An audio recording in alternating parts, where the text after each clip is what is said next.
बराह रास्त आपको लिए चलेंगे। तर्जुमान दफ्तर खारजा शफकत अली खान इस वक्त हफ्तावार न्यूज़ ब्रीफिंग दे रहे हैं। That supports the sustainable goals of developing countries and further reaffirmed Pakistan's commitment to global cooperation for a more equitable and resilient future. On the sidelines of the high-level political forum, the Deputy Prime Minister and Foreign Minister met the UN Secretary General and the President of the UN General Assembly at the UN. The DPM-FM reiterated Pakistan's firm support for multilateralism and the UN's central role in conflict resolution, sustainable development, and the protection of fundamental rights. He highlighted Pakistan's initiatives during the presidency of the UN Security Council, particularly its focus on multilateralism and UN-OIC cooperation.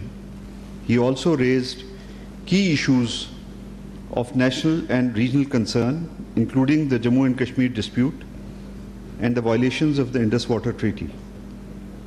He reaffirmed Pakistan's support for Palestinian statehood, called for an immediate ceasefire in Gaza, and opposed Israel's illegal annexation plans in the West Bank. As part of Pakistan's Security Council signature events, the DPM-FM chaired a high-level open debate on promoting international peace and security through multilateralism and peaceful settlement of disputes on 22nd July 2025. During his remarks, the DPM-FM underscored the importance of multilateralism, highlighted selective application of international law as untenable from Gaza to Jammu and Kashmir, pointed out unilateral actions which are undermining international agreements like Indus Water Treaty, and urged respect for such commitments to preserve peace and cooperation. On the same day, the UN Security Council also unanimously adopted, under Pakistan's presidency, Resolution 2788 on strengthening mechanisms for peaceful settlement of disputes in a UNSC session presided by Deputy Prime Minister and Foreign Minister. The resolution inter alia urges greater use of UN Chapter 6 tools, including negotiations, inquiry, mediation, conciliation, arbitration, judicial settlement, and resort to regional and sub-regional organizations, as well as good offices of the Secretary General, and calls for inclusive diplomacy. In addition, DPM-FM presided over quarterly open debate of the Security Council on the situation in the Middle East, including the Palestinian question, on 23rd July 2025. Delivering Pakistan's national statement, the DPM condemned systematic targeting of hospitals, schools, UN facilities, aid convoys, and refugee camps as deliberate acts of collective punishment in flagrant violation of international humanitarian law, numerous Security Council resolutions and General Assembly resolutions, as well as binding provisional measures ordered by the International Court of Justice. Characterizing the Palestinian question as a litmus test for the credibility of the United Nations, the DPM-FM urged the Security Council to take actions for immediate ceasefire, unimpeded aid access, end to occupation and forced displacement, renewed and reinforced international support for UNRWA, implementation of the Arab and OIC-led reconstruction plan for Gaza, and revival of the two-state solution.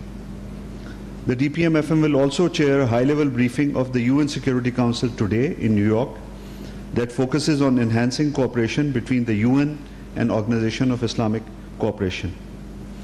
On the sidelines, the DPM-FM met Special Envoy for Global Affairs of the Austrian Chancellor, Peter Luansky, the UK Minister for Africa, the UN Commonwealth and Multilateral Affairs, Lord Collins of Highbury, Thailand's Foreign Minister, Maris Sangiam Pongsa, and Saudi Minister for Economy and Planning, Faisal Al Ibrahim. The Deputy Prime Minister also engaged with leading investment, banking and IT professionals in 17 July in Kabul, ahead of the signing of the framework agreement on joint feasibility study for Uzbek-Afghan-Pakistan railway project.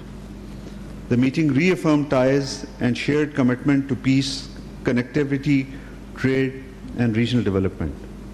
The three sides emphasized the importance of sustained cooperation to unlock the region's economic potential and ensure long-term prosperity for their people.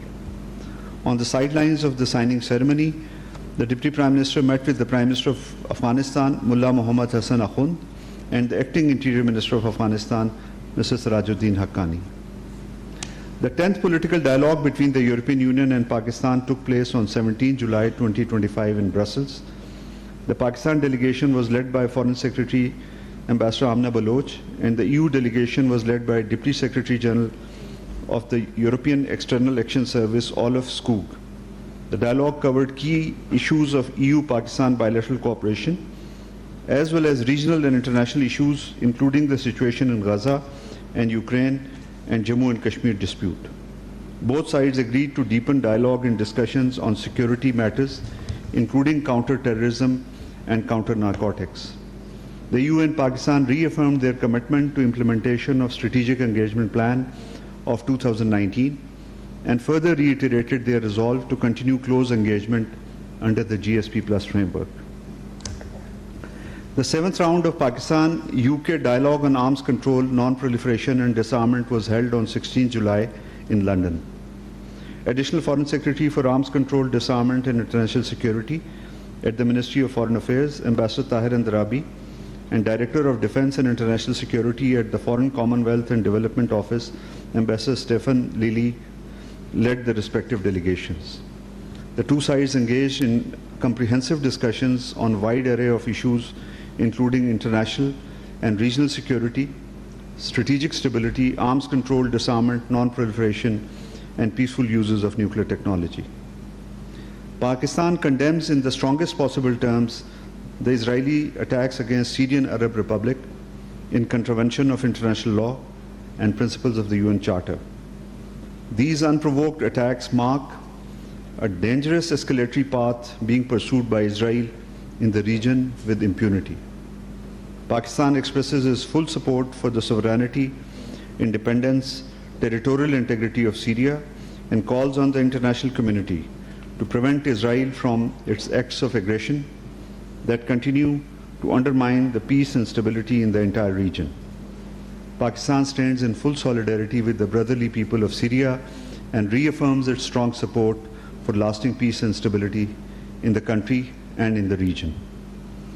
Pakistan condemns the continued blatant acts of aggression by Israeli forces in Gaza and Palestine, leading to deaths of dozens of innocent civilians, including elderly, women, and children. We condemn Israel's constant hampering of adequate and safe access to food, water, and basic necessities to the people of Gaza and Palestine.